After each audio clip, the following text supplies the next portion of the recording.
നീ ആരോഗ്യത്തോടെ നിന്നാൽ 100,000 ഡിമാൻഡുമായിട്ട് മക്കൾ വരും. നീ കിടന്നു പോയാൽ നീ എന്തിനാ കിടക്കണമെന്ന് പോലും മക്കൾ ചോദിക്കത്തില്ല. അപ്പോഴും നീ പറയണം, അപ്പാ ഭർത്താവിൽ നിന്ന് എന്ത് തിന്മ കിട്ടിയാലും ജീവിത പങ്കാളി എന്ന രീതിയിലേക്ക് നിൻ്റെ ഒരു ദൗത്യമുണ്ട്.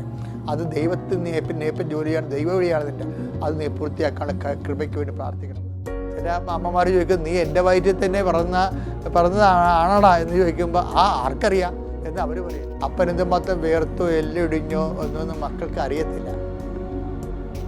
അതുകൊണ്ട് തന്നെ മക്കൾക്ക് നിങ്ങളുടെ വേദനയുടെ ഭാരങ്ങളാ, കഷ്ടപ്പാടിൻ്റെ ആക്കങ്ങളാ, തൂക്കങ്ങളാ അറിയത്തില്ല. അവർ ചിലപ്പോൾ അതൊന്നും അറിയാതെ നിന്നോട് പെരുമാറും. അപ്പോഴും എന്താണ് ഈശോ പറയണത്? ആരല്ല മക്കളെങ്ങനെ പെരുമാറിയാലും, ഭർത്താവ് എങ്ങനെ പെരുമാറിയാലും, ഭാര്യ എങ്ങനെ പെരുമാറിയാലും നിനക്ക് ആൾട്ടിമേറ്റ് ആന്തരിക ഉത്തരവാദിത്വം ആരോടാണ്? ദൈവത്തോട് നീ പറയണം, എന്താണ്? ഏൽപ്പിച്ച ജോലി ഞാൻ പൂർത്തിയാക്കി. നിന്നെപ്പോലെ എൻ്റെ സാഹചര്യവും വളരെ മോശമാണ്. എൻ്റെ വൈഫ് എന്നെ അംഗീകരിക്കണില്ല, എൻ്റെ ഭർത്താവ് എന്നെ അംഗീകരിക്കണില്ല.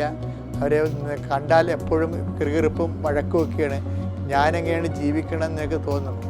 എന്തിനാണ് ഇങ്ങനെ ജീവിതം എനിക്ക് തന്നതെന്ന് പലപ്പോഴും ദൈവത്തോട് ചോദിച്ചു.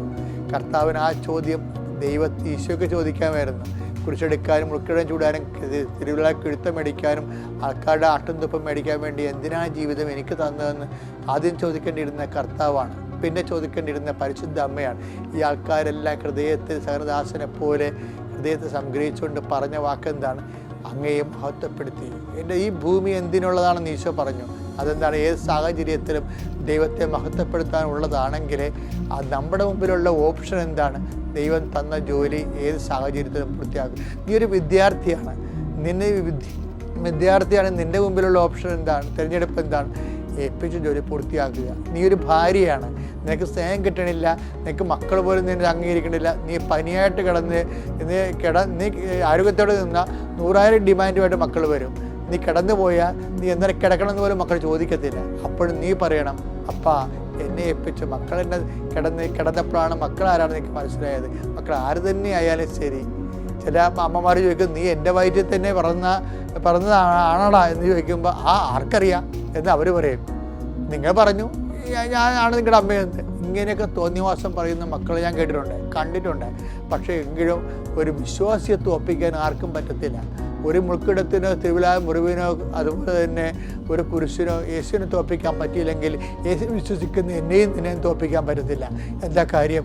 നമ്മളൊക്കെ ജീവിക്കണത് യേശുവിൻ്റെ ഒരു വാക്ക് പൂർത്തിയാക്കാൻ വേണ്ടി, അവൻ ദൈവനാമത്തെ, യേശുക്രിസ്തുവിൻ്റെ പിതാവായ ദൈവത്തെ മഹത്വപ്പെടുത്താൻ വേണ്ടിയാണെങ്കിൽ നമ്മുടെ മുമ്പിലുള്ള എന്താണ്?